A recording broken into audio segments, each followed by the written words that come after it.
Good morning and welcome to the Office of the Prime Minister on this beautiful Thursday morning, January 13, 2022. Please stand for the playing of the National Anthem of Jamaica.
For those who are joining us in our media center, you may be seated. For those online, good morning and welcome. Today, January 13, 2022, signals the start of reshaping Jamaica's future through education. Good morning, my name is Naomi Francis, the press secretary here at the Office of the Prime Minister, and we're here today to launch the report, the Prime Minister's High-Level Commission on Education Transformation. With us this morning, we're pleased to have Prime Minister the Most Honorable Andrew Holness, Dr. the Honorable Horace Chang, the Deputy Prime Minister and Minister of National Security, the Honorable Favour Williams, Minister of Education, Youth, I almost said information. We'll get to that very shortly. Senator the Honorable Orvin Hill, the new Minister of Industry, Investment and Commerce. Congratulations, Minister. And the Honorable Robert Nesta Morgan, the Minister without portfolio here at the Office of the Prime Minister, in charge of information. Good morning, Minister, and congratulations. The Honorable members of the Cabinet and Ministers of State, as well as senior public officials who are joining us via our Zoom platform, Excellencies, resident heads of diplomatic missions and heads of the international organizations also joining us virtually, Dr. Angela Brown Burke, the opposition spokesperson on education, Mrs. Maureen Dwyer, beg your pardon, PS, acting in the Ministry of Education and Youth. Good morning and welcome. Professor the Honorable Orlando Patterson, Chairman of the Education Transformation Commission, and other members of the Commission, who I'll get to very shortly, and the staff of the Commission Secretariat. Other attendees, especially those who are stakeholders in the field of education, and of course, members of the media who will be able to ask some questions very shortly after the presentations. Good morning to you. This report that we're launching today, I believe, is 165 pages, one for every day of the year. That has taken much work and lots of dedication by members of the Commission. In fact, there is an abridged version that's about 75 pages, and of course there is a summary of the recommendations, and we will certainly ensure that it is widely available for those who would want to read it. Let me remind you of members of the Education Transformation Commission. The chairman, of course, is Professor the Honorable Orlando Patterson, OM, John Krause Professor of Sociology at Harvard University.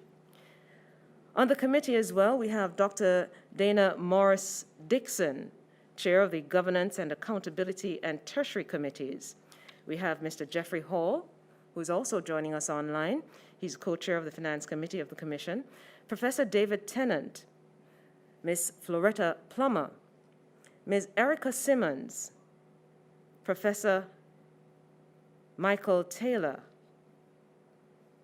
Ms. Esther Tyson, Dr. Garth Anderson.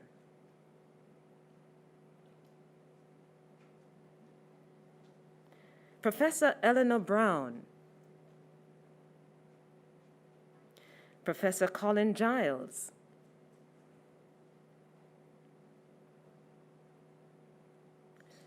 The Most Reverend Donald Rees, Archbishop Emeritus of Kingston and Chairman of the Ecumenical Education Committee. Professor Maureen Sams Vaughan.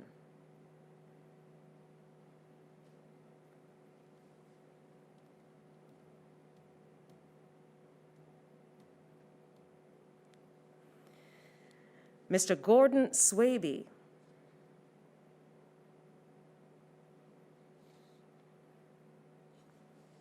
And also serving on the committee, Ms. Trudy Deans, Senior Advisor at the Office of the Prime Minister.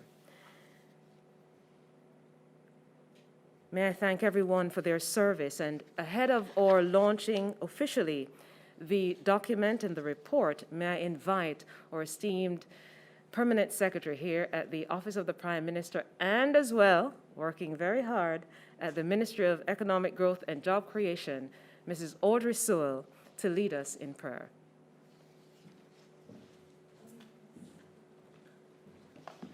Thank you, Madam Moderator.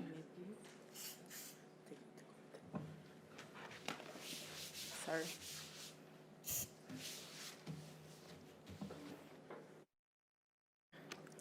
Thank you, Madam Moderator, Ms. Naomi Francis, our Press Secretary. Most Honorable Andrew Holness, Prime Minister, Honorable Dr. Horace Chang, Deputy Prime Minister and Minister of National Security, Honorable Favour Williams, Minister of Education and Youth, Senator, the Honorable Aubin Hill, Minister of Industry, Investment and Commerce. I have to make a deliberate attempt not to say MEGJC. Honorable Robert Morgan, Minister without Portfolio in the Office of the Prime Minister. Other members of Cabinet and Ministers of State who are with us virtually, as well as other senior public officials on the virtual platform. Excellencies, the resident heads of diplomatic missions and heads of international organizations also joining us virtually. Mrs. Maureen Dwyer, Acting Permanent Secretary, Ministry of Education and Youth. Professor the Honorable Orlando Pattison, Chairman of the Education Transformation Commission. Other members of the Commission and of the staff of the Commission's Secretariat. Other attendees, especially our most valued stakeholders in the education sector, members of the media, ladies and gentlemen, good morning. I extend to you a warm good morning to all the specially invited participants in this important official launch ceremony for the public release of the report of the Prime Minister's High-Level Commission on Education Transformation that was appointed by the Prime Minister and approved by the Cabinet. Today, we recognize this activity as the completion of the essential cycle of the work of the Commission, especially tasked at another similar launch ceremony held here in this very room, Wednesday, July 22, 2020, to commence its critical and timely deliberations. The Commission was established to comprehensively review and assess Jamaica's education system, including its structure, operation, and processes, and to recommend an action plan for further transformation of the system. The mandate under the terms of reference was an action plan to identify any specific legislative, policy, structural, or other changes necessary to create a world-class educational system geared to enabling Jamaicans to fulfill their potential.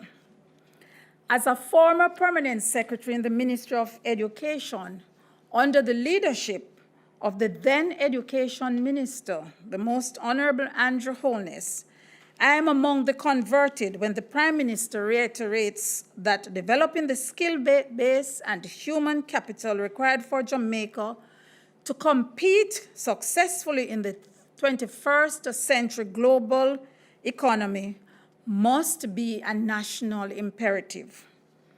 I therefore look forward to the pivotal role of the findings and recommendations of the Commission's report to the progress in the execution of policy elaboration and programming in the national education system and to the advance of universal learning.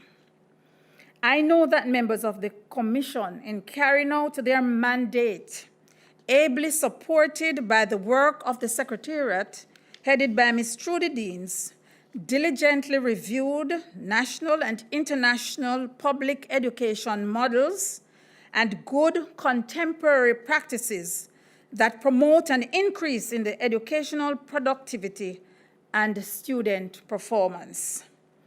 I take the opportunity to commend their voluntary and collaborative service to the Jamaican education sector and to the citizens of Jamaica, and especially to our young people. We can anticipate that the study and adoption of the salient contents will have long-term effects on the machinery of educational governance and in the delivery of learning and training objectives. These will undoubtedly impact positively the key role of human capital in the achievement of our sustainable development goals. So, as we make manifest today the public record of the outcome of the laudable civil society partnership evident in this report, I am excited. I congratulate the Prime Minister on his foresight and on the tangible tool now made available to us as we anticipate the implementation of the recommendations which are aimed at improving the status of our education system. I have now declared my pleasure in witnessing this moment, and now I ask you to join me in invoking divine blessings and gratitude as witnesses to the meaningful work accomplished and on the most important critical work ahead of us. Let us pray. O God, our eternal Father, the Divine One, Lord, we give you thanks for the privilege that you have given us to serve your country and to serve your people at this time in our various roles. Lord, you have appointed us and you have sent us to go ahead and to do your work. And today, Lord, we want to present to you all those who participated, the chairman and the other members of the commission, the secretariat and its membership. Lord, we give thanks and we present to you our Prime Minister and his cabinet, Lord Jesus, and other members of the political directorate, the leader of the opposition and his members, Lord, because it takes all of us, everyone, Father, to do your work here and to ensure, Lord Jesus, that your people will benefit. And, oh God, as we see today, to the launch of this report, we pray, oh God, that you'll continue to inspire your leaders with wisdom and vision, Lord, to do what is right, particularly in this time with the many challenges that the education system faces. We ask now, God, that this report will be implemented effectively and according to your divine will, because, Lord, we know that it is your desire that we should all learn about you, to acquire the wisdom that is required to continue your work on this part of the vineyard. So into your hand now we present the proceedings of this launch. And Holy Spirit, we ask that you will descend upon us and that in the end, your name will be glorified and you will be well pleased. Take control now, we pray, because we ask in the name of your Son, Jesus Christ. Amen. Amen. Thank you so much, Permanent Secretary Audrey Sewell here at the Office of the Prime Minister, giving an overview and, of course, offering prayers on the proceedings here. Well, the report of the Prime Minister's High-Level Commission on Education Transformation is buttressed on transforming our education system to enable all Jamaicans to fulfill their potential and contribute to Jamaica's development in the 21st century. At this time at the wicket, leading the education charge for Cabinet is the Minister, the Honourable Favour Williams, who will now address us. Minister Williams, good morning.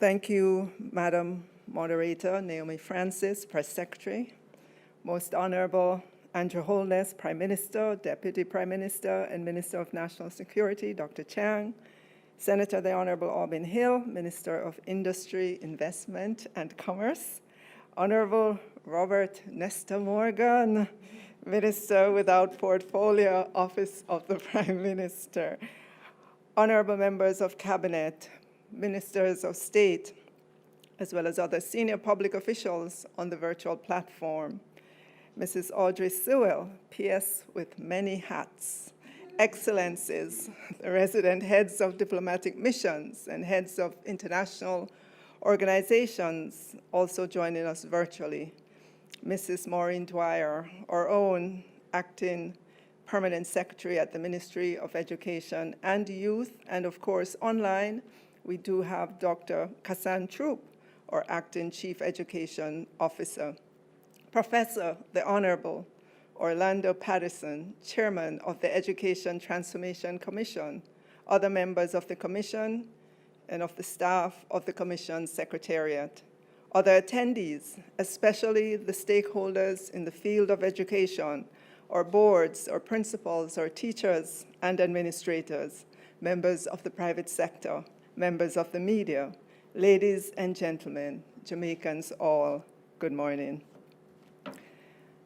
There is no better indication of how highly we as Jamaicans prioritize education than the fact that today Jamaica is among the top 20% of nations in the share of its national income and annual government budget devoted to this sector.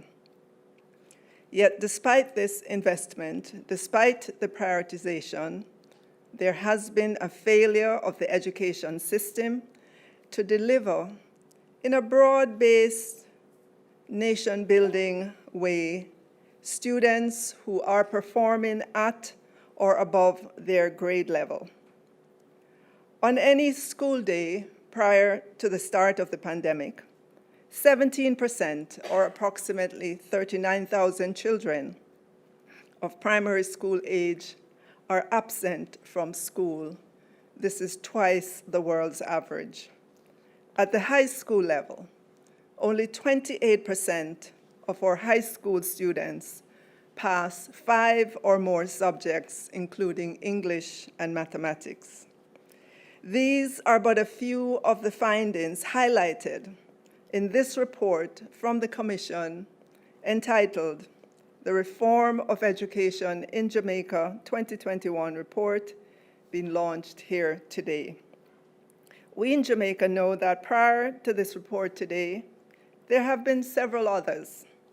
There was the 2004 Task Force on Educational Reform, followed by the Education System Transformation Program, followed by the 2012 National Education Strategic Plan of the Ministry, to name a few such efforts.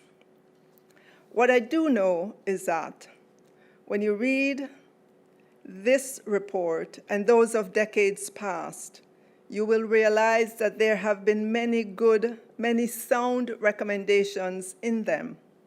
And yes, there has been some efforts at implementation and at addressing the issues in the curriculum, teaching and learning support, school capacity, and state health and nutrition, special needs, both gifted and differently abled.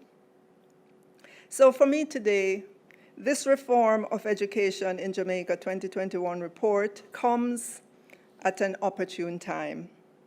It has 54 prioritized recommendations, spanning governance, early childhood education, teaching, curriculum, and teacher training, the tertiary sector, technical and vocational education and training, TVET, infrastructure and technology, and finance.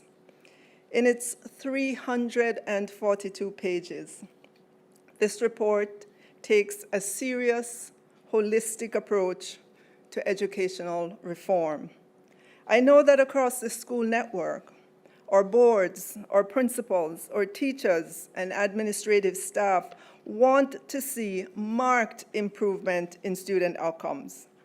Across Jamaica, I know that it is the desire of every Jamaican to see their children excel in whatever field of study, academics, TVET, creative works, etc., etc.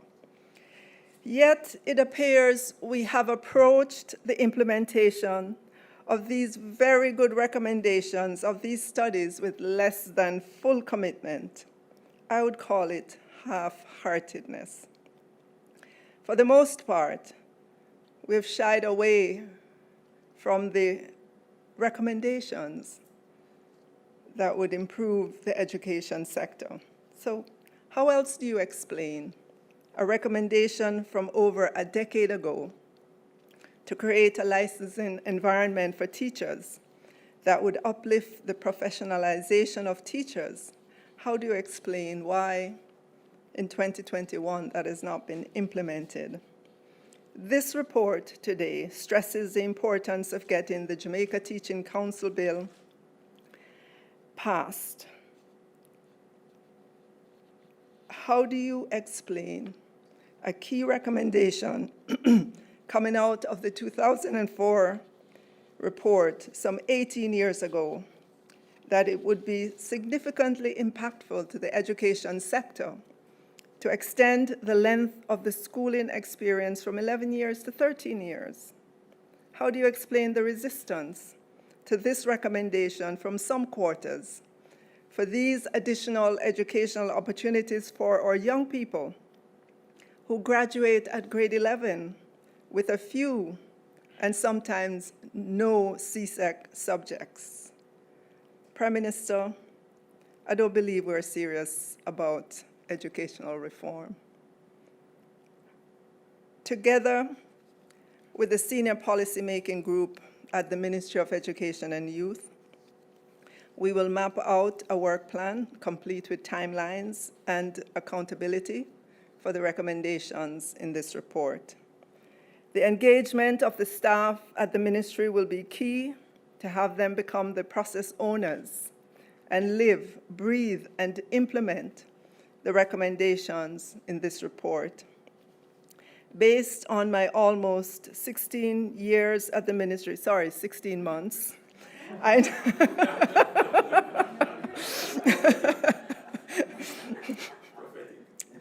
know that there are many dedicated and committed persons at the Central Ministry, in its regions, and across its many entities who want to see a reversal of the chronic underachievement of a large number of students, meaning those who are performing well below their grade level. So this is the backdrop. This is the context in which I am placing the Jamaica Education Transformation Commission, the Reform of Education in Jamaica 2021 report, authored by Professor the Honorable Orlando Patterson, OM, Chairman, and the members of the Commission. It is an excellent report, and one that if we faithfully and diligently implement the many recommendations they will begin to show dramatic results, short-term as well as long-term. And again, I say, Prime Minister, my only concern is that Jamaicans may not be ready for some of these recommendations, despite the fact that report after report speak to their importance and the impact they will make on the education system if implemented. If you read the entire 342 pages of the long report, Prime Minister, I have read the entire 342 pages of this report, and I am committed to its implementation and want to say to the people of Jamaica, if you are serious about a real, holistic, multi-year reform of the education sector, guided by the recommendations of this report, I am the minister. If you're not serious, I honestly submit that I might not be the one, as this needs to be a national effort of all stakeholders all across Jamaica. So, Prime Minister, I believe the first task of the ministry is to publish in a way that is easily understood by all Jamaicans the 54 prioritized recommendations and the sub-recommendations. I know that these are all neatly laid out on page 218 to page 227 of the report. However, we have to increase the accessibility of this information to all Jamaicans. And so we will use all the platforms available to us, including the ones that we know that Jamaicans use every day in order to get this information out. This, in my opinion, will allow Jamaicans to monitor and track the implementation of these recommendations and their impact. By doing this, we will engage all Jamaicans in this most important of endeavors, that of nurturing the creativity that exists in all our children. To Professor Orlando Patterson and members of the Commission, thank you for the countless hours. Thank you for this roadmap. We will honor the hours of work poured into this report by implementing the recommendations. Thank you, Prime Minister, for your foresight in commissioning this commission. You just made my job a whole lot easier. Thank you. Thank you so much, Minister of Education and Youth, the Honourable Favour Williams, publicly declaring her commitment to ensuring that the recommendations of this Education Transformation Commission will be implemented as soon as, of course, the Prime Minister gives his go-ahead and charge to do so.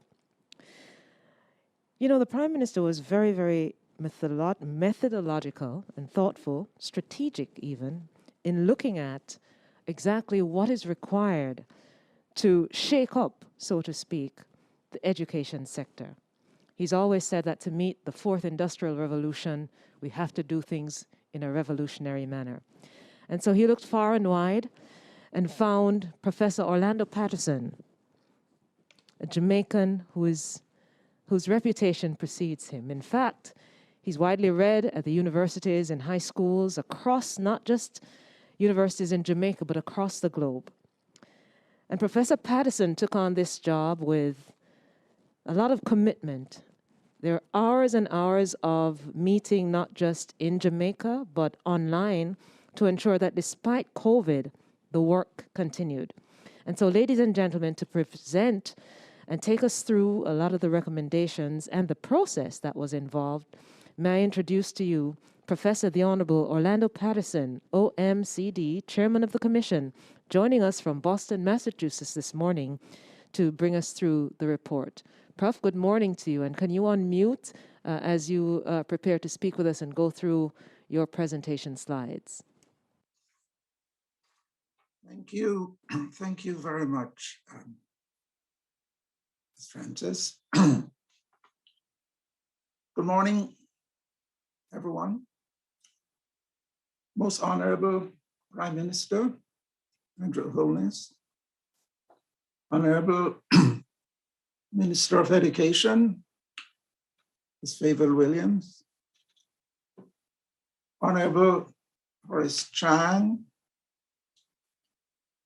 members of Parliament, Excellencies, honored guests, members of the press, and fellow commissioners, ladies and gentlemen. It is, I must begin by saying, a great honor and a great privilege, not just for me, but I think I can speak on behalf of all the commissioners I've worked with to have been asked to do this task.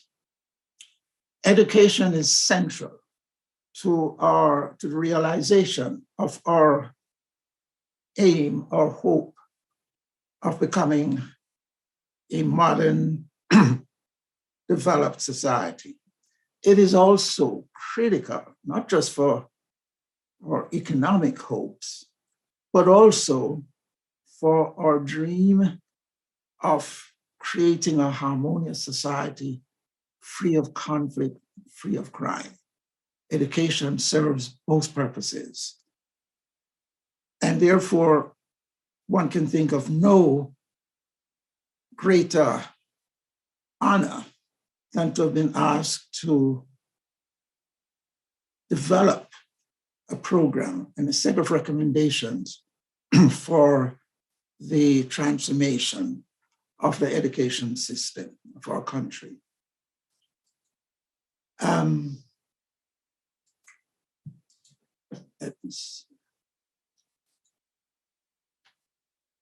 I want to pay special thanks to my fellow commissioners. It's been not just a pleasure, but a learning experience. And for me, a return home to my alma mater, given the number of persons who are or were connected with this university, or great university. But we worked together diligently, cooperatively, over a period of 18 months in which I got to know them very well. And I can say that over the many years that I've been involved with academic and policy work, I cannot recall an experience, a collaborative experience, as rewarding as this one. And I really want to thank these commissioners who have become my colleagues over the past 18 months. I'd also like to thank the many people who have assisted us in our effort. The Ministry of Education and its officers has been very cooperative, very helpful in providing us with the statistics we need and with the information that we've sought. I'm happy to report that all members of the public, all the professionals, all the experts we consulted eagerly expressed the wish and came through in participating in this venture. I am especially thankful for those who agreed to be co-opted to work with the subcommittees. They all gave up their time and their expertise gratis. I'd also like to thank members of the international community who have been extremely cooperative in helping us, in guiding us, in providing vital information, data, expertise. In particular, Ms. Cynthia Harps, who is the lead education specialist at IDB, Dr. Deetha Bierman, lead economist at IDB, Ms. Marika Kawashima, sorry, and Dr. Rebecca Tortella of UNICEF, who throughout the 18 months of our work were extremely helpful. Not only were they helpful in giving of their own advice and working with the subcommittees, but UNICEF actually conducted a national survey of our students to get their views of how education should change. This, by the way, is the first reform of education that I know of anywhere in the world, which consulted and which has the views of a representative sample of our students, which we took account of. And thank you very much, Ms. Kawashima and Dr. Tortella, for making this possible.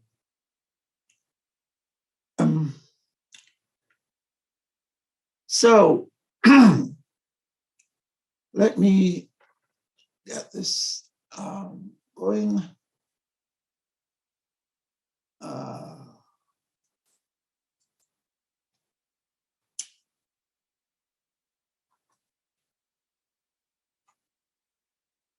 Our work focused on the entire range of education, or the entire education sector and all its many parts. Our commission took account of the excellent recommendations of the previous task force on education of 2004. And we not only learned from it, but we examined the extent to which its recommendations were implemented. And I should also report that we went a bit further. The Prime Minister's mandate included two aspects of education which were not in the 2004 report, which is to examine the role of early childhood education and to examine the role of the tertiary sector. As this slide shows, we carefully examined the performance of our students. For the first time, we were able to analyze the exam performance of students over a nearly 20-year period.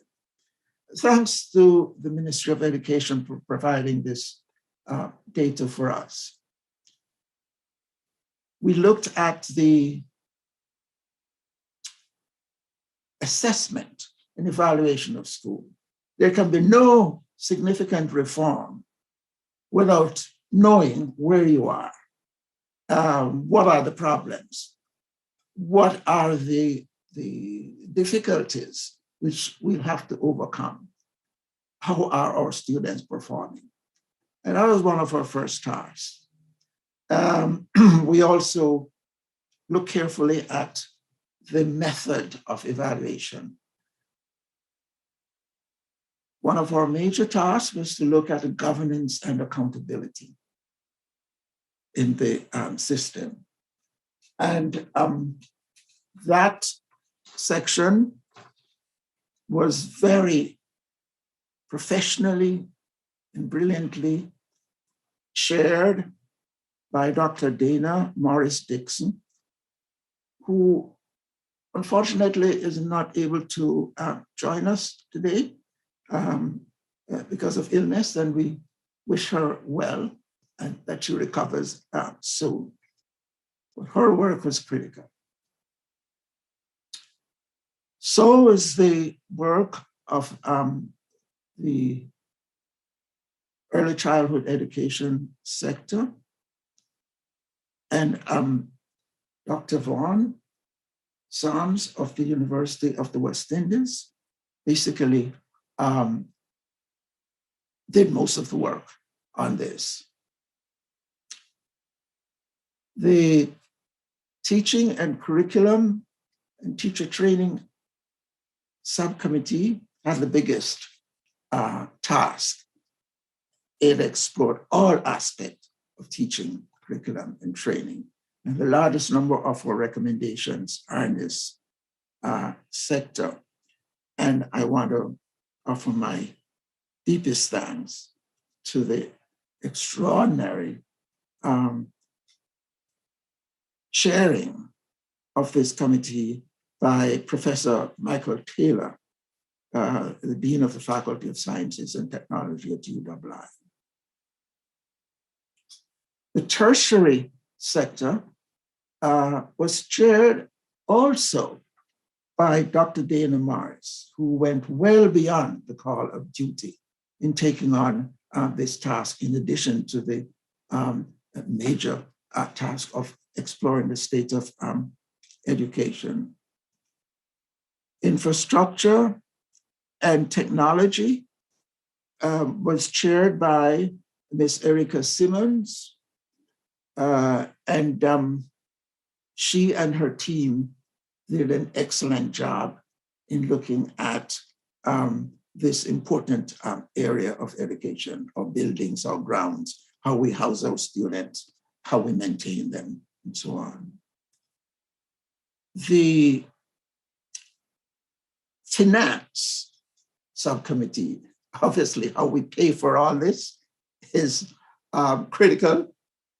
And we are very fortunate in having one of the nation's leading experts on finance and finance education, Professor David Tennant, who co-chaired the finance committee with another important talent, someone from the private sector.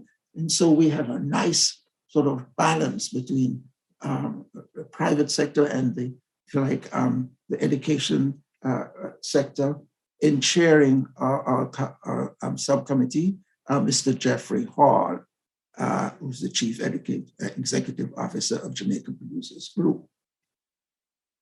We should mention one other subcommittee, the Technical and Vocational Education Subcommittee, which is chaired by Ms. Floretta Plummer, former principal of Nago Head Primary School.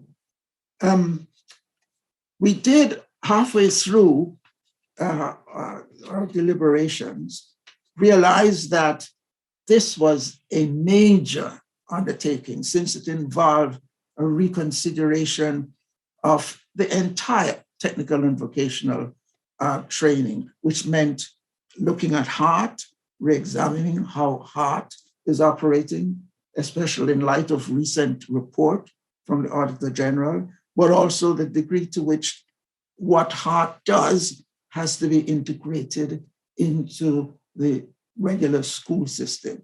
This is a major undertaking, and at the recommendation of the Prime Minister, we've decided that we need another phase of the commission to do this. And so immediately after this report today, we will begin phase two, which will be looking at solely technical and vocational education, the incorporation of STEAM learning and into the education system.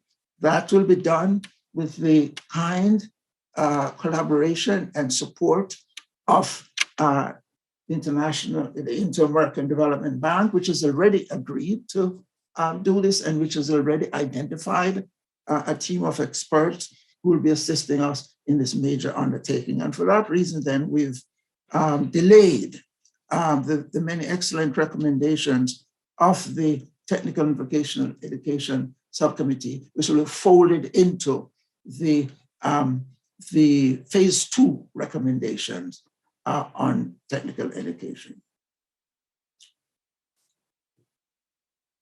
We were guided by certain fundamental principles in our work. And our guiding motto is we reach for excellence. With reach being a kind of acronym, if you like, each letter representing one of our fundamental principles. Results, educational results is going to guide everything we do. Now that may seem self-evident, but many education systems, because they're so large and complex, end up with other factors becoming more important. What's going on in the ministry, careers, and so on. From now on, at least on the basis of our recommendations, everything we do will be judged in terms of what are the results in the performance of our students, not in the number of schools, not in the particular kinds of examination systems we have, and so on. But quite simply, how is this going to influence how our schools perform? E stands for one of the other fundamental principles that guide all our subcommittees: equity. Jamaica has an inequitous educational system. We have, in fact, two systems of education, which I'll get to shortly. But the rewards of the massive amount of funds, as the minister noted, which we spend on education, go disproportionately to some students and not to others. Equity is going to be one of the guiding principles of our work from now on. Accountability, the A in reach, we've found to be one of the fundamental problems that beset the entire system of education. If you're not accountable, if you know you will not be held accountable, then you do not reach for excellence. You do not report problems. You do not try to fix problems because there are no consequences if you do or you don't. Accountability is a problem we've found throughout the system, and that's going to become one of the cardinal principles. Coherence is a principle which has been noted internationally among education experts. It refers to the need to coordinate all the different elements of the education system. All education systems tend to be extremely complex. Education is the largest organization in the country here, but that's true all over the world. And things get lost. There is a great deal of redundancy in many educational systems. There's a great deal of one system working against another. There is the problem of maybe making building structures which are not needed where they are. There's the problem of how schools work with each other, how you maximize the teaching resources you have. And so coordination is one element of coherence. Collaboration, working together, this is vital. This is vital among teachers who, the one way in which we will be solving the problem of teacher shortage will be through collaboration. But more importantly, as I'll explain shortly, collaboration is going to become a central principle in the teaching in the classroom. Harmonization refers to another fundamental principle to which we reach. Harmonization internally refers to getting the different levels of the system from the pre-primary through the primary, through the secondary, and the tertiary working together. That may seem obvious. It doesn't happen. Are we spending too much on one level, let's say the tertiary? Are we spending too little on another level?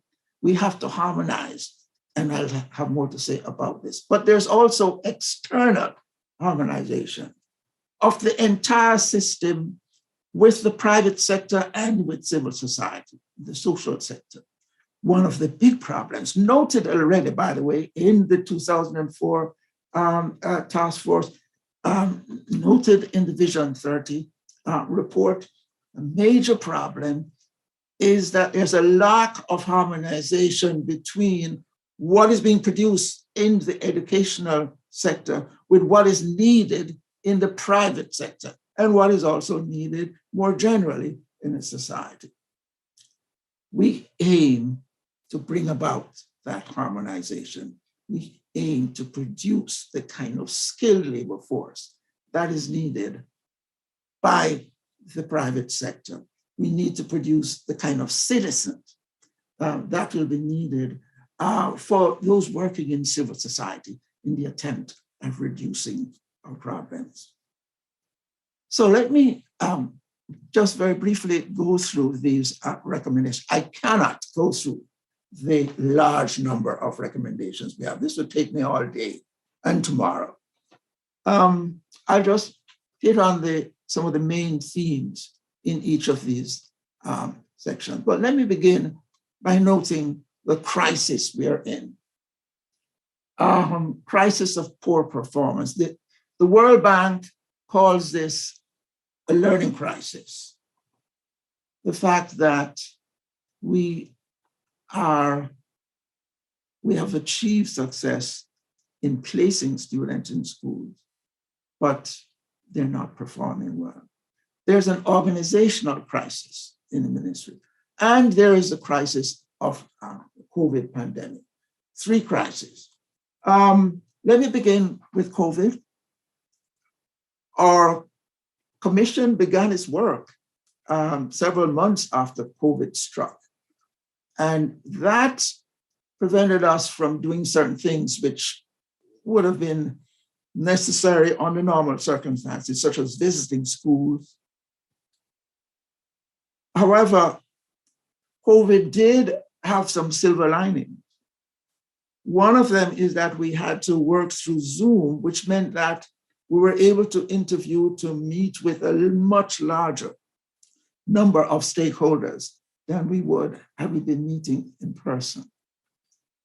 COVID also did something else. It forced the teaching profession and the ministry to acquire the skills of remote learning in a hurry. The reluctance that existed before acquiring these skills simply vanished. And so in short order, our teachers and our administrators acquired a considerable level of skill in remote learning and teaching. And we are hoping, as other countries have done, including the United States, by the way, but other developing countries have done, is to take advantage of this, if you like, forced acquisition of skills in building back better.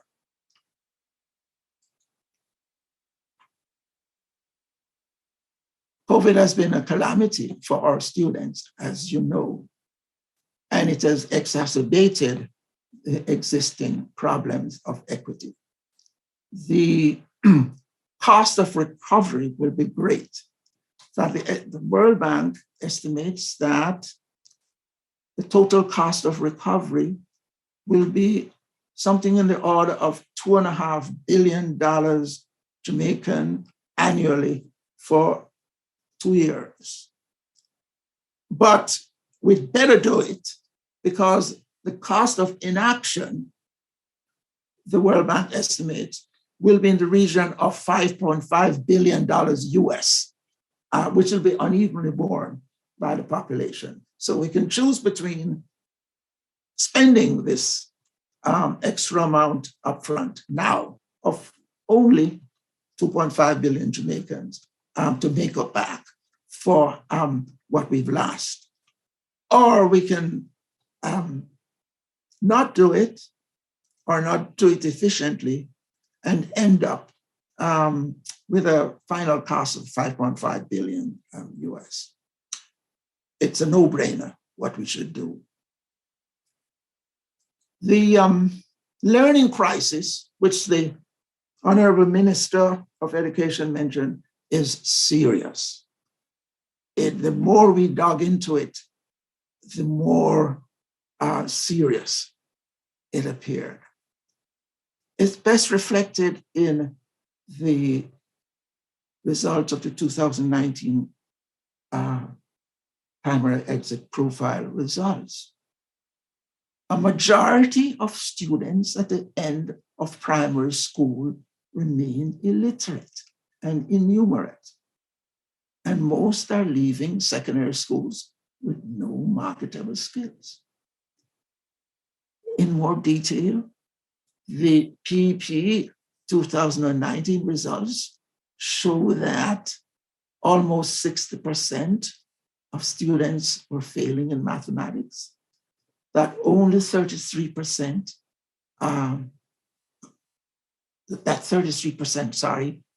could not read,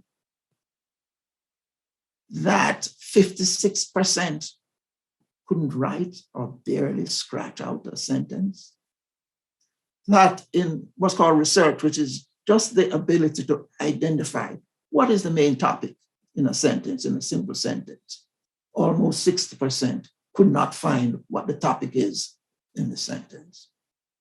This is serious.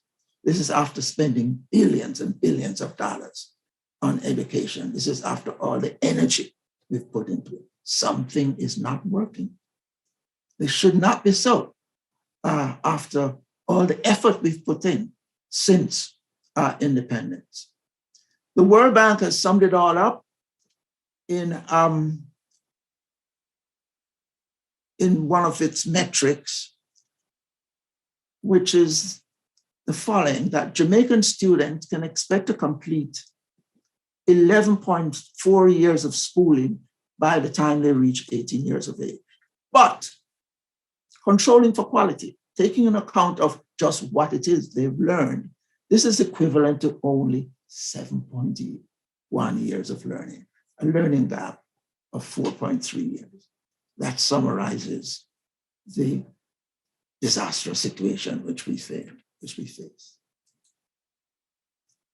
One other point to note about the state of performance of our kids is the problem of underperformance of boys. Now, I emphasize underperformance of boys, not overperformance of girls. Underperformance of boys, reflected in this graph and in this other graph here. In mathematics, well over 60% are failing. And the same goes for science and language arts, less so in social studies. Compared with girls, we're doing much better. One of the first things you do in reforming a system is to evaluate. And we're fortunate in having a very good evaluation system in the National Education Inspectorate, ably led by Dr. Doyle. And that's one of the major successes, by the way, of the 2004 task force. This, however, this approach uses traditional methods of observation and examination. In recent years, another metric has been used, which is the value-added approach to evaluating schools. And the commission decided to add this method, not to replace the traditional method, but to complement it. And what this approach does, and you can read all about it in the policy brief devoted especially to this, is that it looks not at exam results, but at what the value added by teachers and by the school over and above what students bring to the school with their own resources, their backgrounds. In schools, the students in schools vary radically in Jamaica between those schools and St. Andrews and elsewhere, where students are coming from middle and upper middle class backgrounds. They've scored well in their GSAT examination. They live in homes in which they have their own rooms and books, and parents who are highly educated who can read to them, who can hire tutors for them, and so on. These students are bringing to the school an extraordinary amount of resources, and they're bound to succeed. As opposed to schools in Tivoli Gardens, in rural Clarendon, or what have you, where kids from peasant families are coming in, living in homes, 6 to a single room, hot. Parents are semi-literate or just too dog tired to help. Obviously, no tutoring or what have you. And the point here is that you have to distinguish between schools that take such students and at the end work wonders in developing these students, bringing out the best in them. Now, the reason why exams results are not reliable is that a school may be just fantastic in what it does, in bringing students up to a point where 40%, only 50% pass the CSEC. And looking only at the exam, you may say, what's that? This school is failing. Only 50% pass, 50% fail. But if you knew what the background of the students were, if you knew what the resources are that these students are, or lack of resources, you'd immediately say, this school is doing a fantastic job, because what the value added model does is to say, look, given the resources, these students should, in fact, no more than about 20% of these students should be passing the CSEC, but you end up with 50%. That difference is a value added. So we've explained it at great length. We will be using this to complement the traditional approach. Let me point out that several countries use only the value-added approach. England, for example, uses only the value-added approach. We've decided to combine the value-added approach with the traditional exam approach to create a composite index by which we evaluate our secondary schools. And we've done something else, which I'm hoping the Commission hopes education will take seriously. Because of the extreme inequality in our schools, it makes no sense comparing all the schools in one lot. We have 2 systems of secondary schools, a traditional system of 42 schools, which provide world-class education to its students, compared with the best in the world. We have another system, the rest, the non-traditional. And it makes no sense lumping them all together, as is done annually as people report the exam results. The non-traditional schools always end up in the bottom last. We've decided to evaluate schools separately. And using this composite metric, which combines exam results with value added, we've come up with a ranking of schools which will surprise you very much.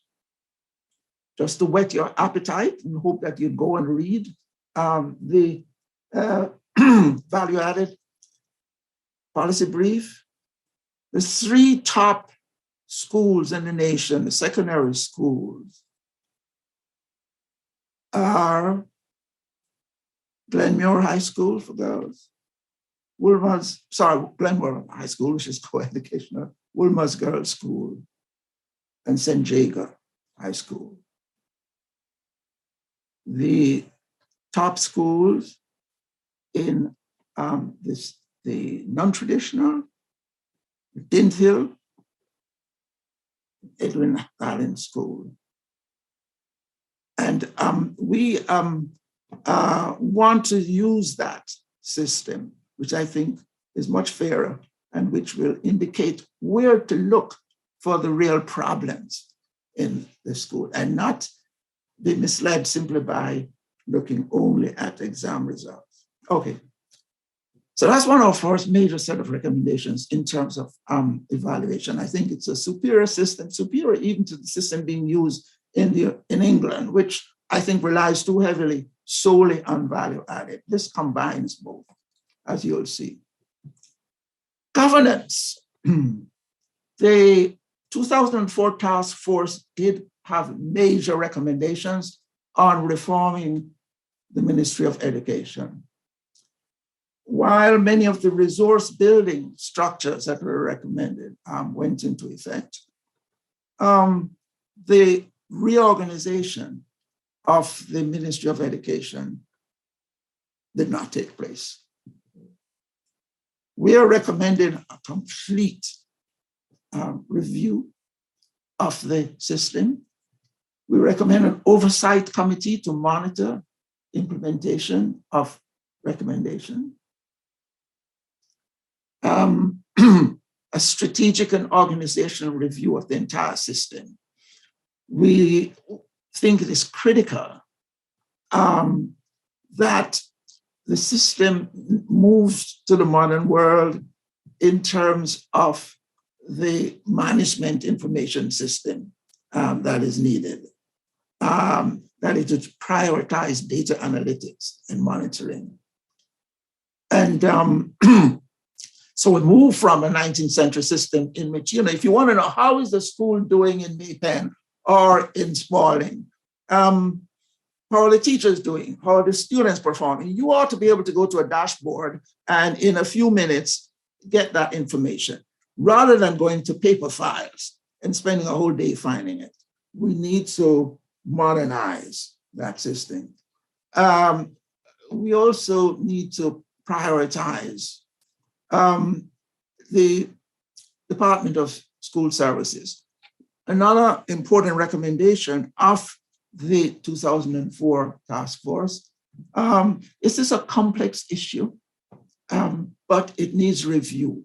We need to review the role of the education officer, which is simply not being properly utilized right now. We want to change the whole idea of what an education officer is, as one who actually is actively involved in the schools, in suggesting reforms, and in helping to implement reforms. We have a lot to say about the school boards. School boards are a good idea, it's a democratic process, but right now there are major problems with the school boards in the way the members are selected. And we have several key recommendations about how this should be changed. The financial management of the system is also badly in need of change. So a better way of auditing the system. As you know, the Education Ministry has been in the news recently, and a lot of this goes toward governance issue and the financial management of the system. Accountability becomes a critical second major factor, and we have a whole range of recommendations to improve accountability immediately. A performance management framework for the senior team is essential. We need to improve the internal auditing unit to facilitate more frequent school auditing. The Jamaica Teaching Council bill is essential. Several of our subcommittees have emphasized this. This is critical. We'll get back to this. The movement of teachers. Again, both the governance committee and the teaching and curriculum committee are emphatic in that the system is too rigid. We have a system in which you may have an oversupply of teachers in one school and a desperate undersupply in another, but it becomes difficult to move from one to another. And hello? So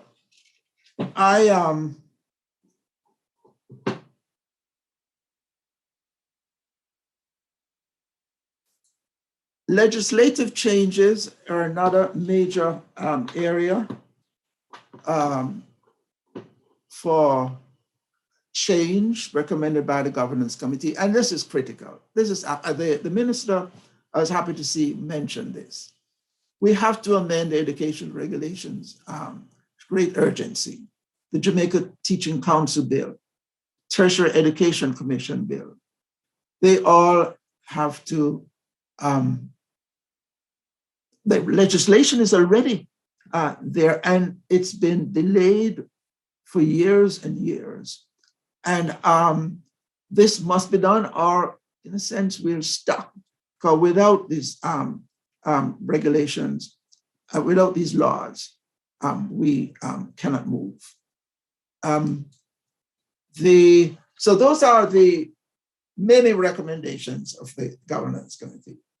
As I said, I've only touched on the headlines. Early childhood education is fundamental. One of the major recommendations of our commission, which is supported by all the subcommittees, is that we have to reprioritize early education. One of the main findings of international studies in education is that the biggest bang you get for your buck in education is the buck you spend at early childhood education. Jamaica has, on paper, a large number of our students in early childhood, but these early childhood institutions are not well run, are poorly managed, poorly monitored.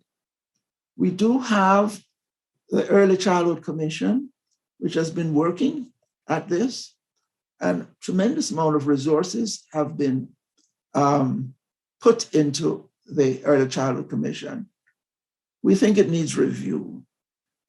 We think it needs to do more in terms of monitoring the existing early childhood education system, early childhood institutions.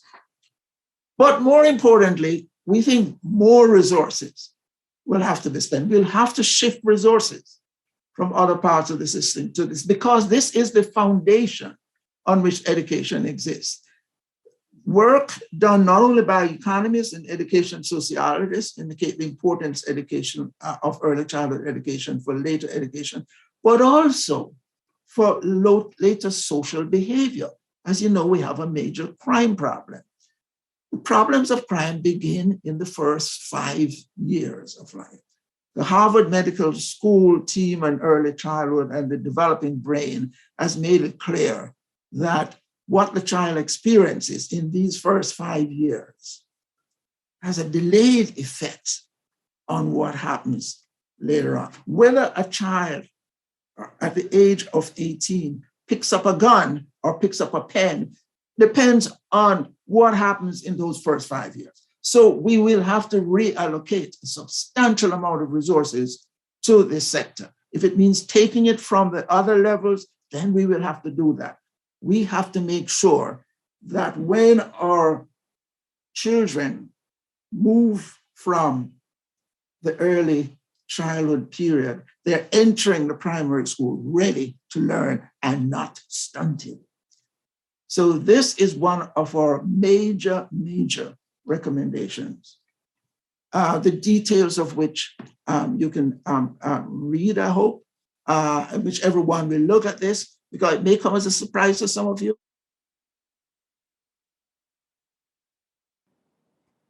Prof? Oh dear, I think we lost the audio feed. Prof. Patterson, all right. Until we clear up the audio feed then, we thank Professor Orlando Patterson for his presentation. And now, ladies and gentlemen, until we get back that feed, certainly the Commission did a fantastic job looking at the recommendations and, of course, spending a lot of time dealing with meeting, especially with all the stakeholders involved.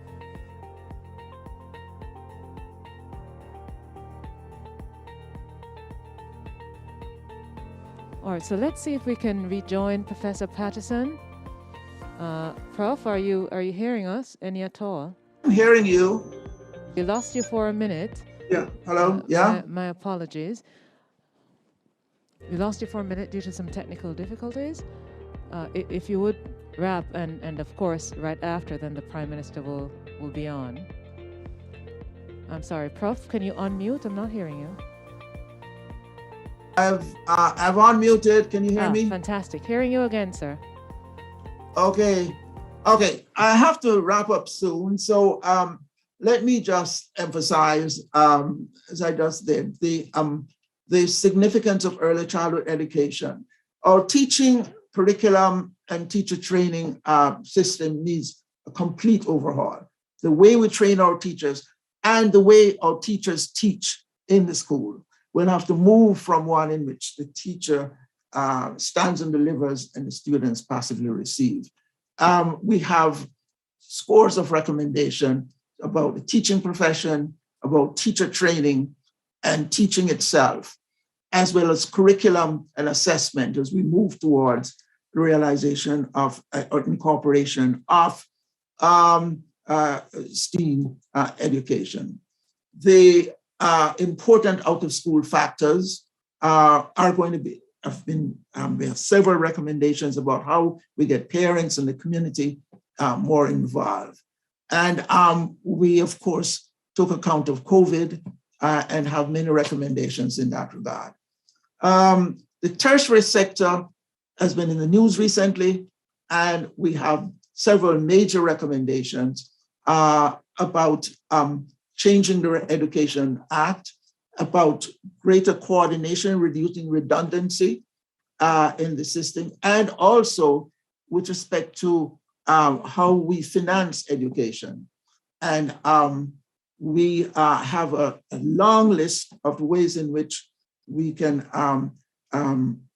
increase the amount of funds going into education from the private sector, as well as facilitating teacher loans. And we have a long list of recommendations on how we can change the loan bureau. The finance is, of course, complements all of this. The emphasis is on equity, and adequacy, efficiency, and equity becomes critical. The need to shift, reallocate resources from one sector of the system to another. And our emphasis is on helping poor kids, because we see that one of the main reasons for the high dropout rate is that kids do not have the money. Parents do not have the money to send the kids to school. We want to improve the school feeding program and the PATH program, and revisit the whole no-feed policy. We also finally want to establish a child opportunity fund, an idea which is we got from New Zealand and other places, in which a fund is established for each child at birth, in which the parents and the government contribute to that fund, so that when they reach the age of 18, they can use it for tertiary training of various kinds, technical or academic. So sorry, it took so long, but as I said, I could go on for the rest of the day. But please read the abbreviated list of recommendations if you have the time. We also have an abridged version of 75 pages, which gives you the rationale for all of this. And for the experts who will be implementing this, there is the large unabridged account, which goes into fine details. We don't just throw out these recommendations. We explain the rationale for them, and we explain the best ways of implementing them. And we're looking forward to the full cooperation of the ministry as we launch this program. Thank you very much. Professor Orlando Patterson, thank you so much. If the presentation, which was very detailed, and of course you did indicate that you abbreviated it a while ago. If it's anything to go by, we see the passion and the level of meticulousness that you've brought to the process, along with the other members of the committee. So thank you so much, Professor. We eagerly look forward to going through the entire full report, and of course the abbreviated version as well. Just a note to all those who are listening both online and on our Zoom that it will be available on the OPM website very shortly, immediately after this function. And so now, ladies and gentlemen, it gives me great pleasure to introduce to you the man who had the vision in the first instance to look again at Jamaica's education system to ensure that we meet the challenges of not just the fourth industrial revolution, but that and beyond, to ensure that our people are well equipped. And of course, having served in education prior, he's passionate about education. Ladies and gentlemen, the Prime Minister of Jamaica, the Most Honorable Andrew Holness.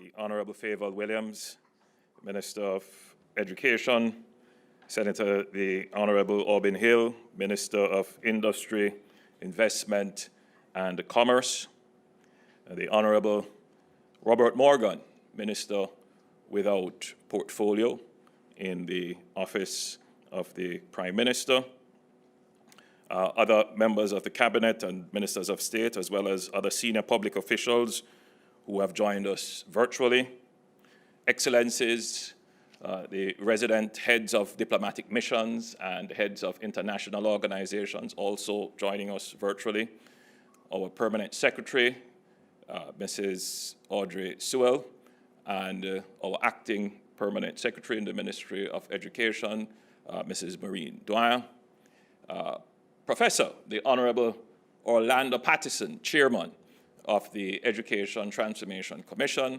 and other members of the Commission and the staff of the Commission's Secretariat, attendees, especially the stakeholders in the field of education, members of the media, ladies and gentlemen, good morning.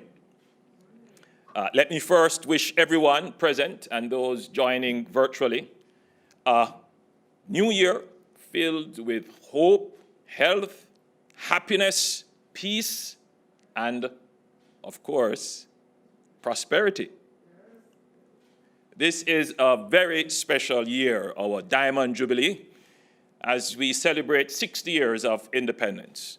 During this period, despite the challenges, we have achieved and can be proud of many successes.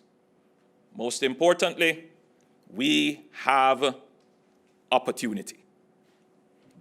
The opportunity to continue to build on the successes, learn from, and address our past failures, charting the way and partnering for social and economic success. With this in mind, there can be no better way to start this year than to launch the transformation of our education system. I want to thank Professor Pattison and all the members of the Commission for devoting their time, energy, knowledge, and passion to undertake this extremely important, comprehensive review of the nation's education system. I also want to thank the many stakeholders who engaged with the Commission and presented their thoughts, views, and suggestions.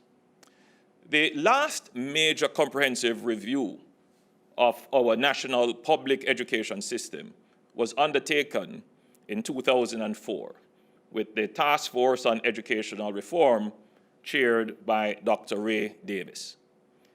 The terms of reference for the current review were even broader than those for the 2004 task force. We thought it imperative to include early childhood education, focusing on the pedagogical development of our young minds, as well as tertiary education.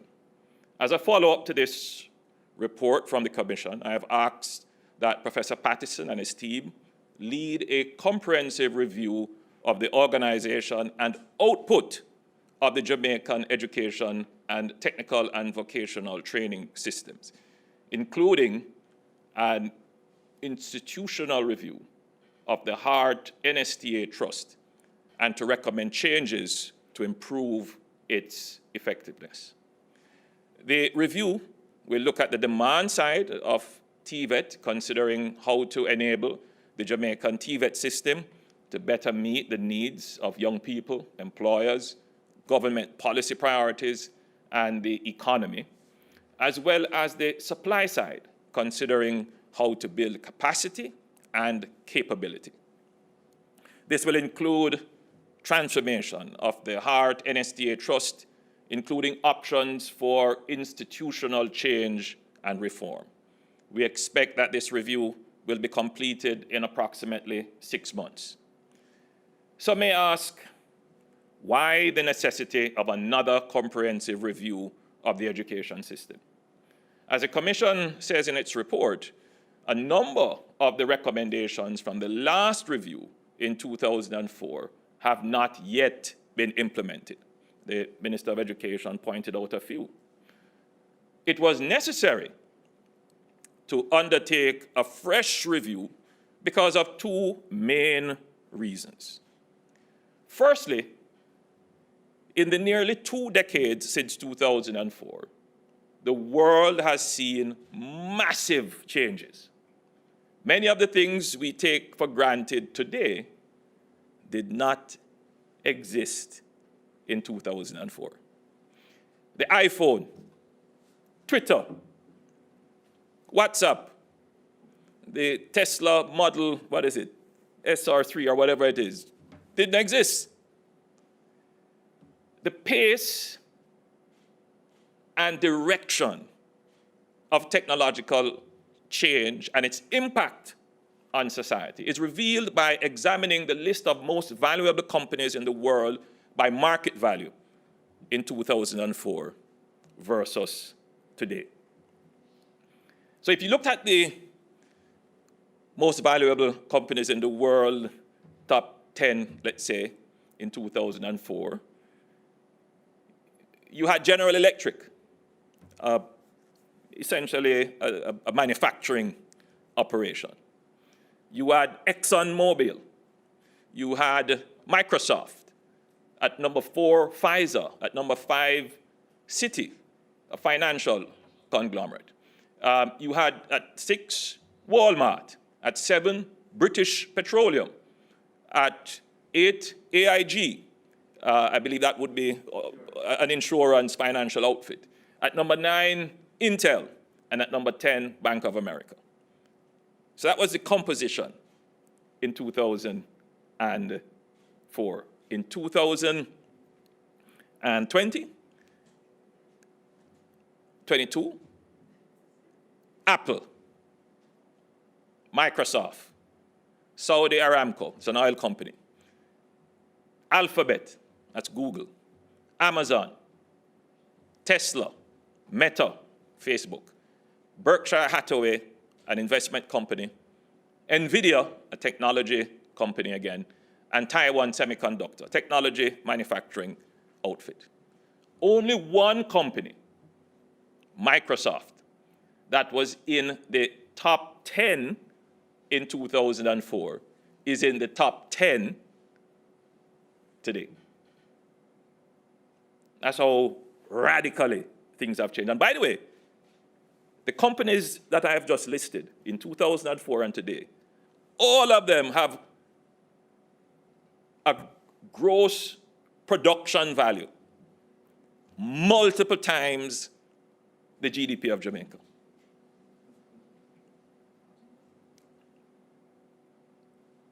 Several multiple times the GDP of Jamaica. And in 18 years, the production and output values and market values have changed in 18 years. It would be interesting to do a similar exercise to see what were the top 10 companies in Jamaica in 2004 and what are the top 10 companies in Jamaica in 2022. Yes, there would have been some changes, but not fundamental. So, in 2004, there were 2 of the top 10 were in technology. So 2 companies in 2004 were in technology. Today, it's 7 of the top 10 that are in technology. This shows us how fast the world is changing, the direction of the change towards technology, consumer demand, and social and economic value creation. I'll stop at that point. Where is value being created? And where is it being stored? It is in technology. Where is Jamaica in the value creation and in the store of the value? These are, high-level questions, obviously. Persons struggling to survive day to day may not mean much to them. But it means much to your struggle to survive. And it is because we have not firmly planted ourselves in the value creation and value storage while we have this day-to-day struggle to survive. We get caught up fighting the little things and miss the big things, which is why this government will never be distracted by the noise in the market. We have always been focused on the major things that are going to transform this country. It will not happen overnight. But in our 60th year, we must be satisfied that we planted ourselves to grow and blossom as an independent, politically and economically, and prosperous, fair, and equitable nation. We are now firmly in the midst of a global technological revolution, the fourth industrial revolution. I've said this over and over again. That is fundamentally changing the way we live, work, and relate to one another. This revolution is transforming the way children and young people access information, communicate, learn, and even play. It is on a scale, scope, and complexity unlike we have experienced before. The technological revolution that is underway is much more than just computerization and digitization. It represents the convergence of four groups of technologies: information technology, biotechnology, nanotechnology, and cognitive technologies. In other words, it is the merging of the capabilities of both human and machine. We are in the era of artificial intelligence, virtual and augmented reality, biometrics, genome editing, renewable energy, 3D printing, autonomous vehicles, and the Internet of Things. Technology is now truly embedded and integrated into our daily living and is impacting on our physical and mental nature and how we as human beings behave.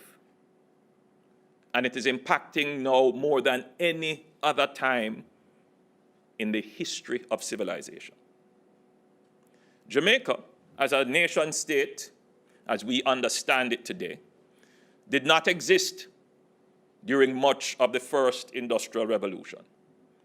A simple explanation offered by the World Economic Forum is that the first industrial revolution is widely taken to be the shift from reliance on animals, human effort, and biomass as primary sources of energy to the use of fossil fuels and mechanical power as the driving force behind development.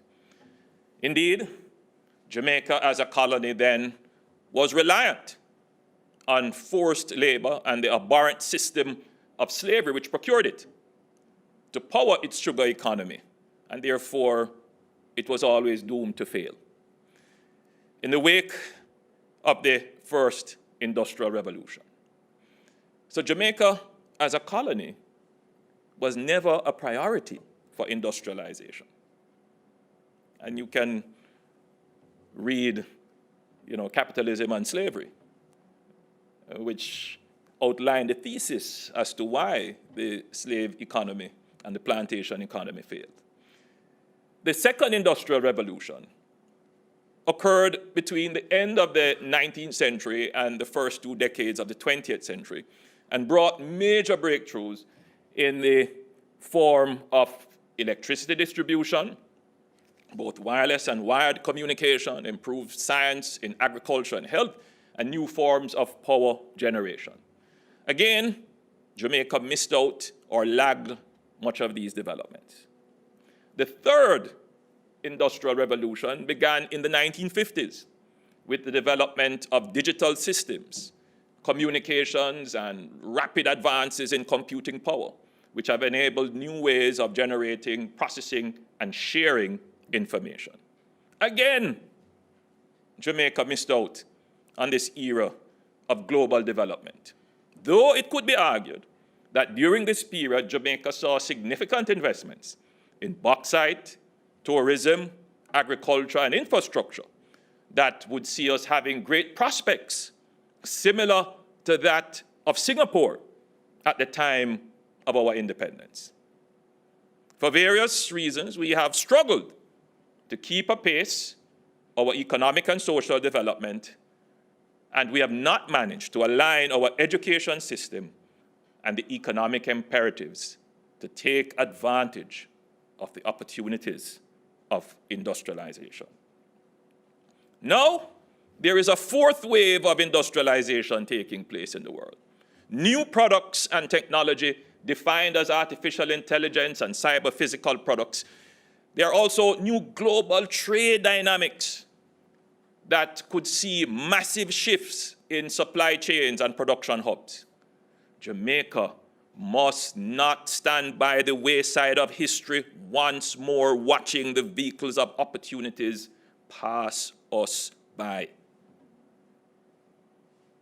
There is much work to be done to create the Jamaican with the highest level of socio-emotional intelligence, competencies, and skills that would enable us individually and as a people to accomplish great and complex tasks productively with a growth mindset while managing our emotions in social transactions, to resolve conflicts without violence and deviance, with pro-social and rational attitudes. We must transform Jamaicans into 21st century citizens, creatives, and workers. The World Economic Forum, in its Future of Jobs Report 2020, estimated that by 2025, just 3 years from now, 85 million jobs may be displaced by technology. Displaced.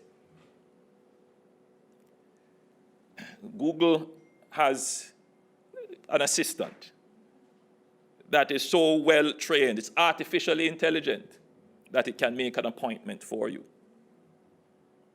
And those of you who use Siri would be amazed at the response. And of course, if you have, the Amazon Alexa. So simple jobs are going to be replaced. Simple jobs require simple skills. And if you only have simple skills, you may not have a job.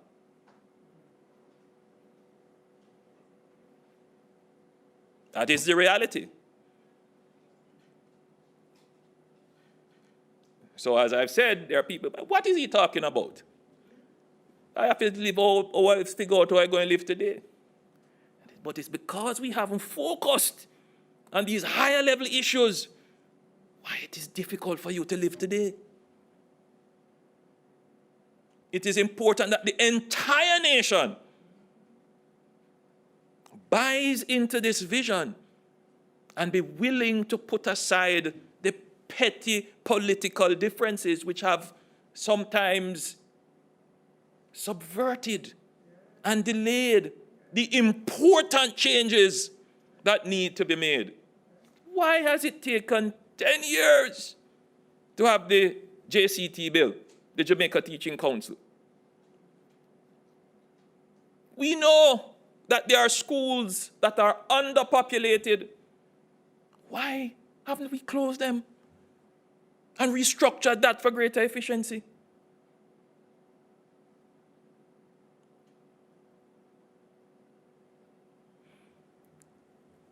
However, the good news is that the report also said that 97 million new roles, jobs, will emerge that are more adapted to the new division of labor between humans, machines, and algorithms. So it is not abandoning people without skills. It must be how we retrain and uplift and change the mindset to get the new skills to take advantage of the many more jobs that will be created. We cannot leave that up to chance. And the present form of our education system will not deliver it because it is not focused on that. It is largely missed-focused, if you want to quote a term.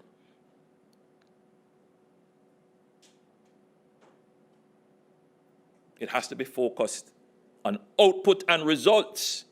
It has to be focused on excellence. It has to be student-centered.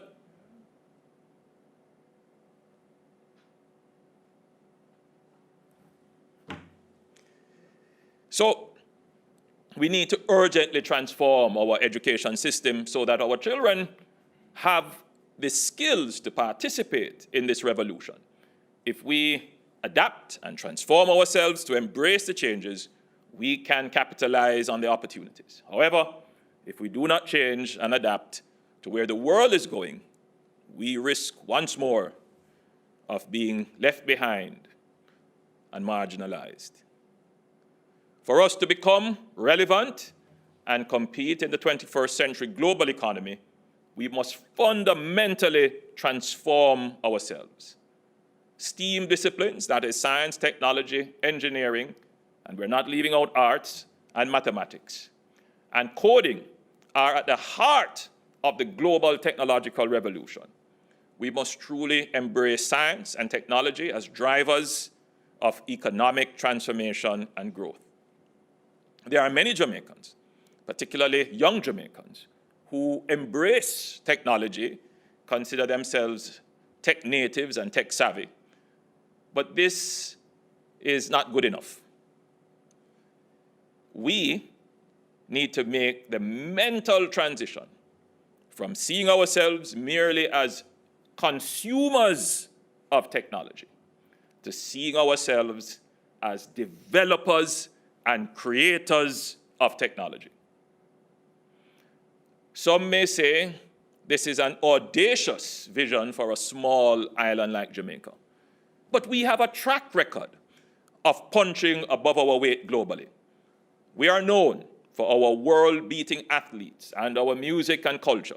Now, we must become known for being innovators and creators in science and technology. We must harness the same audacious spirit that makes Jamaica, as a small tropical country, bold enough to compete in the Winter Olympics, to believe that we too can compete with the best globally in the world. Not just in sports, not just in music, but in technology as well. This is something we have done, you know. There have been several groundbreaking Jamaican innovators. For example, how many of you recall Drs. Manley West and Albert Lockhart? They developed Canasol using cannabis long before cannabis became a thing for medicine. There is Dr. Cicely Williams. She discovered the child malnutrition syndrome called kwashiorkor. Dr. Thomas Philip Leckie. How many of you remember Dr. Leckie? He created the new breed of Jamaican cattle, the Jamaica Hope, the Jamaica Red, and the Jamaica Black. There is Dr. Paula Tennant. She developed a bioengineered papaya plant that is resistant to the papaya ring spot virus. I've named just a few. There are several others. But how many Jamaicans know about them?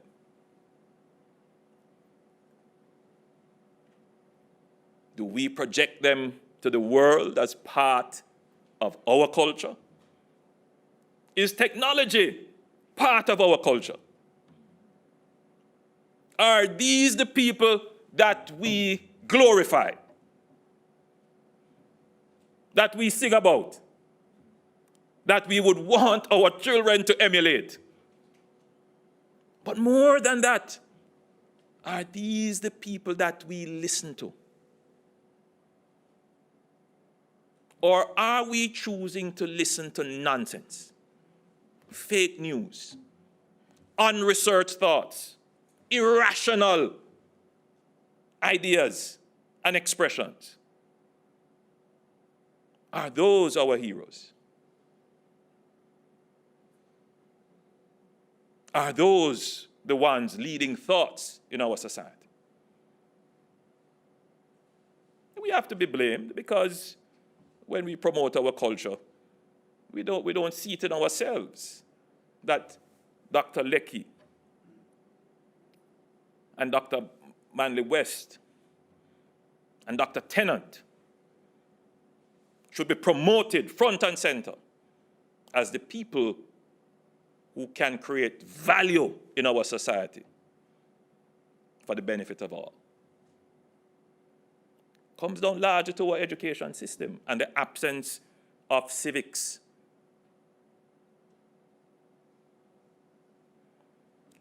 So, as we celebrate our independence, this is what it means to be an independent nation. Are we placing value where it should be placed? So one of the most important changes as we celebrate our independence is to make the change in how we view ourselves. It is not just talk and symbolism. There are some definite things that we have to do to make our independence meaningful. Otherwise, you're just going to make changes and the conditions of the people remain the same. I am not about symbolic changes. I am about meaningful changes. And indeed, it is a struggle to get the average person struggling to survive to make the connection between the importance of these high-level changes and their daily lives, especially when these high-level changes are not going to result in changes immediately. So the challenge before us is to transform our education system so that it endows Jamaican boys and girls with not only the technical skills, but the self-confidence and belief that it is not beyond them to develop the next great innovation, the next Google, or the next Apple. Who knows, it may be Otaiti. It might be the next big technology thrust. And it could come from Jamaica. Right here. We have begun the transformation, but there is still a long way to go. The government has been taking deliberate steps to position Jamaica as a technology and innovation hub, the Silicon Valley of the region. We have recently launched the Coding in Schools program in partnership with the Amber Group and Digicel.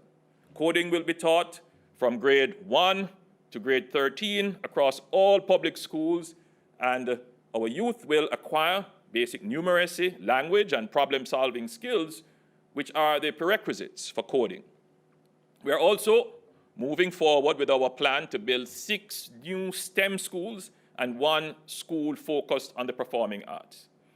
The second reason we need a comprehensive review and reset of our education is that Jamaica itself has also changed significantly since our last review in 2014. A number of our deep-rooted societal problems have only worsened. There has been an erosion in the moral fabric of our society and basic norms of decency and civility that once characterized us as Jamaicans. Even the most basic respect for the sanctity of human life appears to have been eroded. Verbal and physical abuse, vulgarity and barbarity, are becoming far too commonplace in our interpersonal interactions. We have socialized an entire generation into normalizing violence. And this is at the root of our epidemic of violence. If we are to have any hope of restoring the values, attitudes, and behavior that we once cherished as inherently Jamaican, they must form a central part of the education and socialization of our children. A key component of our educational curriculum must be focused on developing the socio-emotional intelligence, competencies, and skills that will enable us individually and as a people to accomplish great and complex tasks productively with a growth mindset while managing our emotions in social transactions to resolve conflict without violence and deviance. As a society, we must stop glorifying indiscipline, law-breaking, and irrational behavior. We must stop making an excuse for indiscipline and law-breaking that it is necessary for survival. Give a man a chance, no man.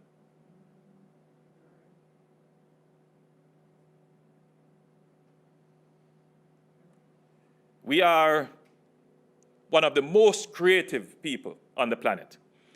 If we could channel that creativity and ingenuity that is applied to breaking laws and circumventing systems to more productive purposes, if everyone were following the rules, imagine what we could achieve as a people. If we think about the basic foundational literacies that an average citizen of Jamaica needs to function effectively in a modern society, we could look at these. We could look at language literacy, the ability to read and write and communicate in standard form. That has just disappeared. Standard form of communication is now being merged with other forms. And what that will do is narrow our scope to participate in the global economy.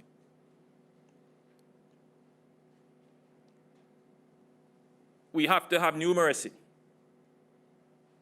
or numbers literacy, the ability to perform basic mathematical calculations.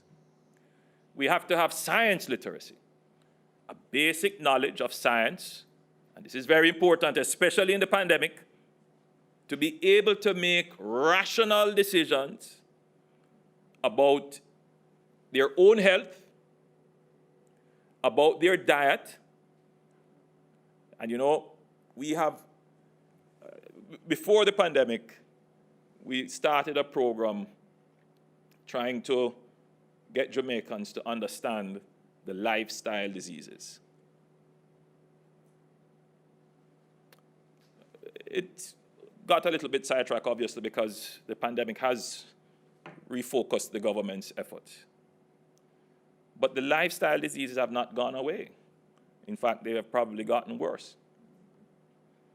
And that is primarily a function, not just of our organization of our work and leisure, but also a function of what we choose to eat.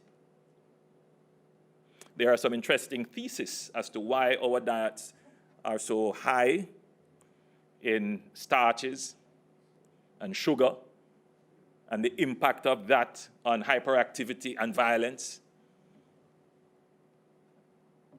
And of course, the connection to our enslaved past.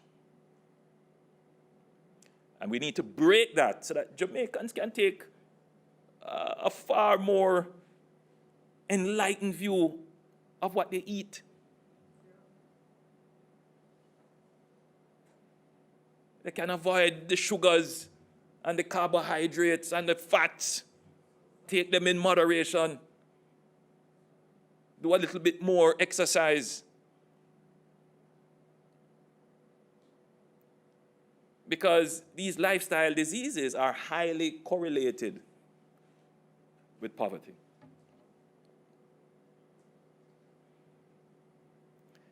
And the education system to help our people to think how to live better. Science literacy as well, to appreciate concepts about the environment.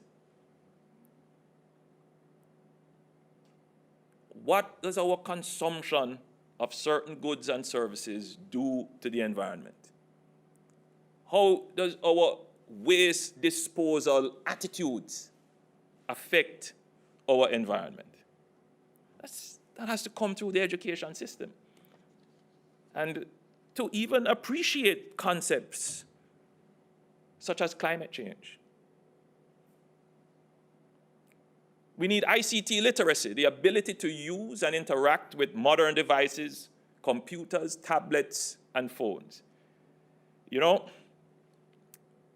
the government and the banking sector, we have been speaking about the transformation of the banking sector to more digital and virtual formats.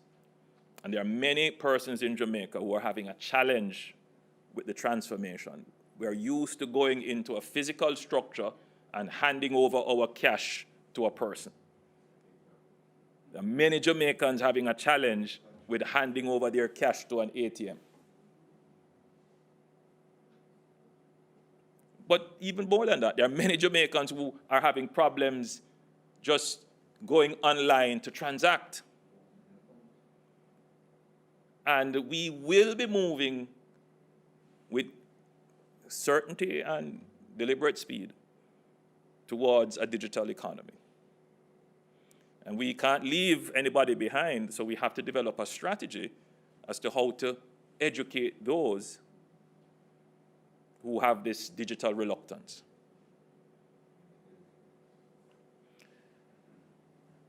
You know, this financial literacy, how to read your account statement,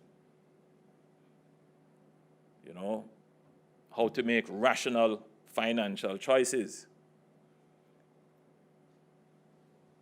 We need cultural and civic literacy, a basic understanding of the laws, values, and norms of the society, and what it means to live in a democracy. What information are you going to consume? And who are you going to consume it from? And if you consume it, what is the context? Do you have the context? And there are many Jamaicans who are just being bombarded with information, believe every little thing that they see or hear, and they don't have context. It means you're going to be misled. It means you're going to make bad decisions. So these are just some of the literacies that we need. But we need to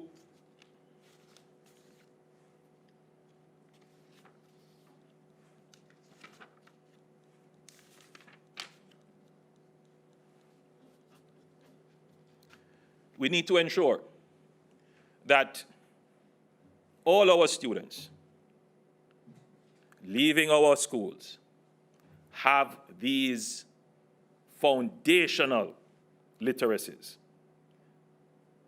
Finally, we must address the long-standing issue of inequity in our education system. The COVID-19 pandemic has greatly exacerbated and deepened pre-existing inequalities.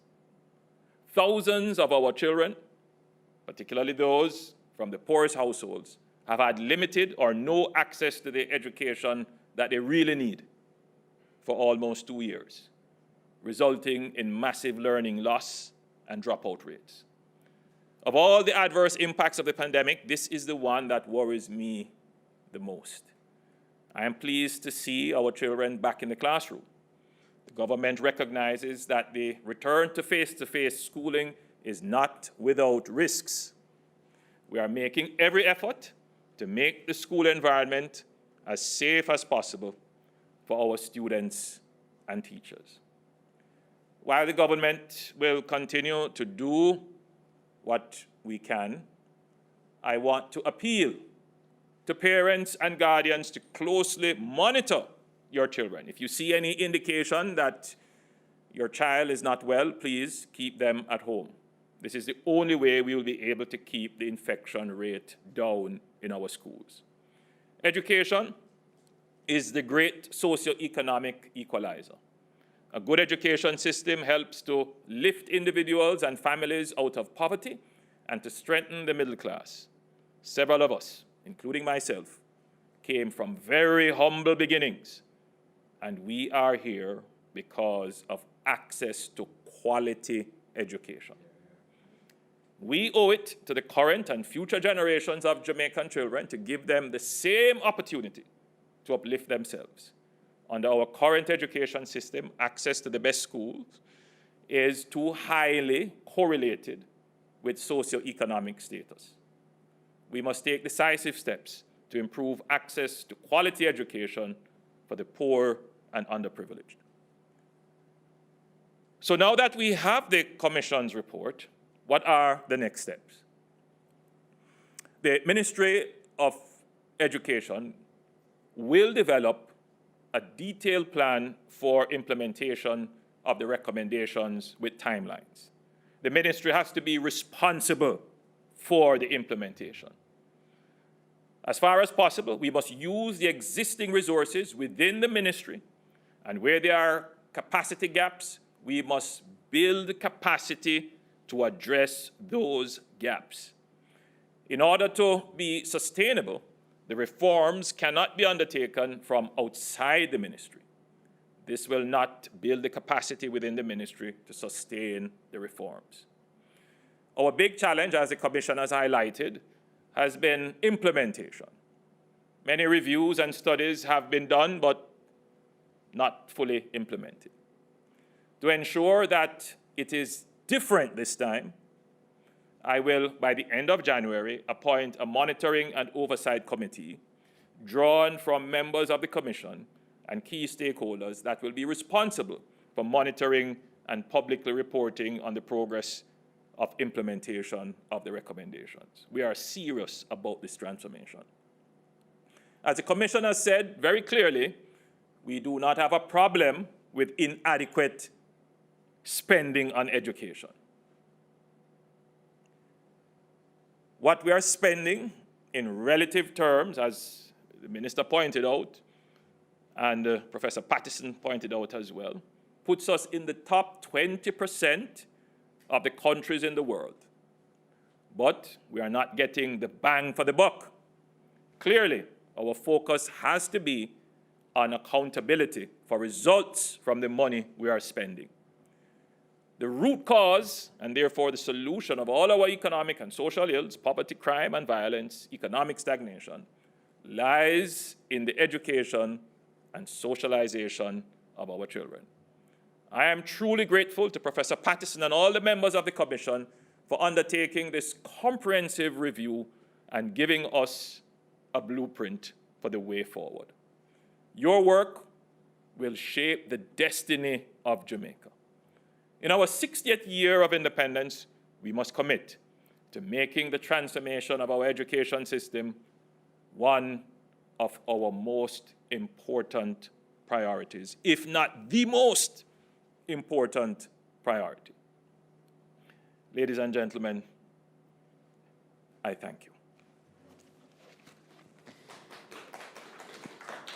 Thank you very much, Prime Minister, the Most Honorable Andrew Holness, speaking now at the official launch of the report of the High-Level Commission on Education Transformation, really beginning, I believe, a thought leadership series in Jamaica, looking at how we shape our country to meet the fourth industrial revolution and beyond, and preparing the next generation to be in a prosperous and productive and world-leading Jamaica.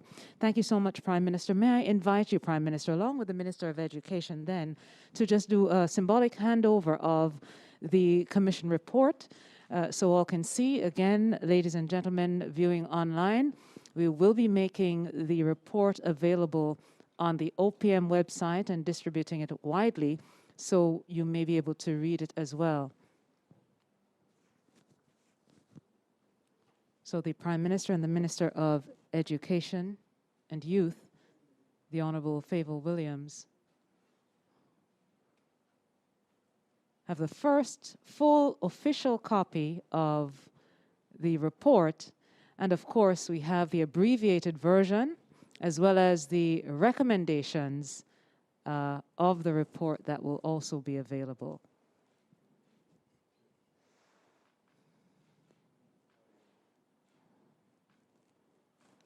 Fantastic. Thank you so much. Please indulge me, ladies and gentlemen, to once again congratulate and thank members of the Commission as we look to close this afternoon. It's been 2.5 hours of very important information for the country as we set the stage for Jamaica 60 and certainly the reform of our education system.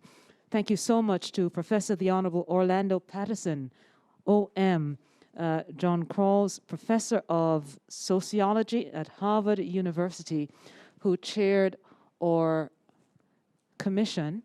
May we have the photos of all the commissioners up, please, so that we'll be able to see them, fully acknowledge them, thank them for their passionate and meticulous work on behalf of Jamaica. So Professor Patterson, thank you so much. We also had Dr. Dana Morris Dixon, the chair of the Governance and Accountability and Tertiary Committees, Assistant General Manager and Chief Marketing and Business Development Officer at Jamaica National Group. Mr. Jeffrey Hall was co-chair of the Finance Committee. Mr. Hall is also the Chief Executive Officer of Jamaica Producers Group. Professor David Tennant. Professor Tennant was co-chair of the Finance Committee and Professor of Development Finance and Dean of the Faculty of Social Sciences at the University of the West Indies, Mona. Ms. Floretta Plummer chaired the Technical and Vocational Education and Training Committee. Ms. Plummer is the former principal of Nagohead Primary in Portmore, St. Catherine. Ms. Erica Simmons. And Ms. Simmons, my apologies earlier, I think I neglected to name you, but you did fantastic and yeoman work chairing the Infrastructure and Technical Committee of the Commission, as well as Ms. Simmons is the Executive Director for the Center of Digital Innovation and Advanced Manufacturing at the Caribbean Maritime University.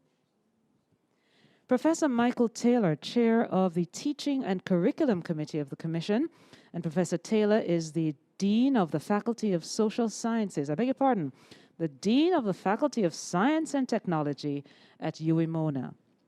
Other members of the Commission, Dr. Garth Anderson, Principal of Church Teachers College, Professor Eleanor Brown, Professor of Law and International Affairs at Pennsylvania State University, Professor Colin Giles, Acting President of the University of Technology, Jamaica, the Most Reverend Donald Rees, Archbishop Emeritus of Kingston and Chairman of the Ecumenical Education Committee, Professor Maureen Sams Vaughan, Professor of Child Health and Child Development and Behavior at the University of the West Indies, Mona, Mr. Gordon Swaby, Chief Executive Officer of Edufocal Limited, Ms. Esther Tyson, former Principal of Arden High, and of course, Ms. Trudy Deans, who was the main administrator and advisor of the committee. Thank you so much, ladies and gentlemen. It really has been a pleasure hosting this, and of course, the launch of the Education Commission report. Again, it's been a morning filled with information, noting all the things about our education system, and of course, looking dispassionately and clinically at what is happening in our education system to ensure that we are able to make meaningful changes going forward. Thank you so much, ladies and gentlemen. Thank you to our officials here at the Media Center at the Office of the Prime Minister. We look forward to ensuring that we read through and digest all the information in the report, and certainly seeing the recommendations come to life and be implemented as the Ministry of Education leads that process. Ladies and gentlemen, thank you so much. Good afternoon.